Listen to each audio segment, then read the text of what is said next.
L'idée a débuté au sein de la ville de Bruxelles à partir de 1997. Et en effet, spécifiquement l'intention d'investir ces locaux de la gare de Bruxelles-Chapelle qui étaient à ce moment-là pas utilisés, et venir spécifiquement ici en dessous de la jonction Nord-Midi, cette jonction qui coupe littéralement la ville en deux. C'est vraiment une attaque brutale qui a été faite dans le tissu social à Bruxelles, et on voulait le quartier d'Anne-Saint-Marolles qui était coupé en deux, on voulait utiliser culture comme un catalyseur dans ces quartiers populaires pour nouveau rapprocher ces deux lieux et pour justement raffermir le tissu social.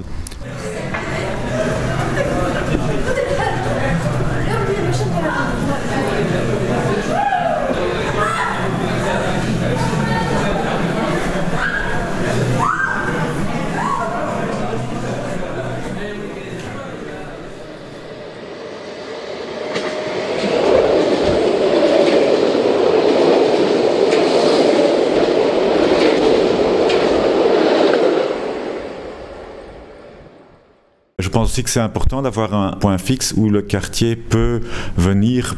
On utilise par exemple l'espace public devant Recyclard en été pendant 6 semaines comme plaque tournante, comme interface vraiment pour communiquer avec le quartier à base d'ateliers, et depuis 2010 aussi à base de la construction d'un four à pain public qu'on a fait et qu'on utilise en été pleinement pour communiquer avec les habitants ici. Donc c'est impossible de le déplacer parce qu'il pèse 600 kg.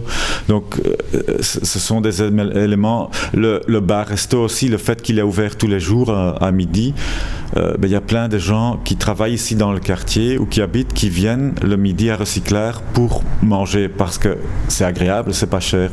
Donc ce sont tous des...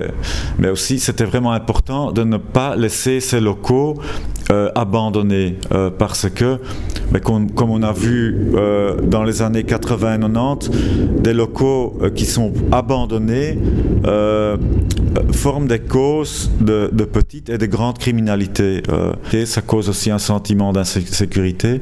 Et en plus, c'est pas éthique. Il y a plein de gens qui cherchent des endroits à travailler ou à loger. Et alors, dans ce contexte-là, ne pas utiliser des volumes, c'est un gâchis incroyable. Ce qui rend Recyclard aussi unique, dès le début, c'était important de faire la connexion entre culture et emploi. Parce que à côté du centre d'art pour lequel moi je suis responsable, il y a aussi à Recyclard ce qu'on appelle Fabrique, et ce sont des projets de transition professionnelle. Donc ce sont des ateliers de métal et de menuiserie dans lesquels des gens qui ont été sans emploi pour minimum 2 ans peuvent travailler pour une période de maximum 2 ans. Donc je crois que c'est important cette combinaison entre emploi et culture, parce que souvent quand on vient dans des quartiers comme ceci à travers le monde, la première question qu'on pose ou que les habitants posent n'est pas « donnez-moi de la culture », mais « donnez-moi de l'emploi ». Et Recyclard a combiné les deux dès le début.